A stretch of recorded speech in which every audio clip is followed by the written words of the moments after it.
najviše uživam u radu sa djecom, u volontiranju, znači na kreativnim radionicama. Također sam tu prisutna i u pružanju besplatne primarne pravne pomoći, obzirom da sam magistar prava. Tu sam već 3 godine, u biti 3. godinu za redom. I također volim volontirati na akcijama skupljanja hrane u dućanima. Najdraži dio je samo to volontiranje.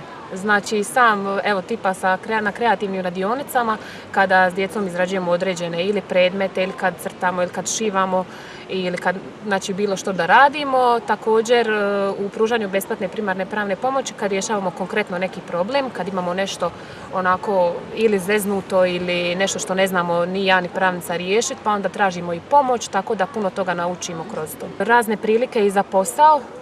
To je također isto dobra stvar, zato što volontirajući u udruzi Srma u pružanju besplatne primarne pravne pomoći, tu sam stekla ogromno iskustvo i dalje stječem, tako da mi je to veliki plus pri samom zapošljavanju.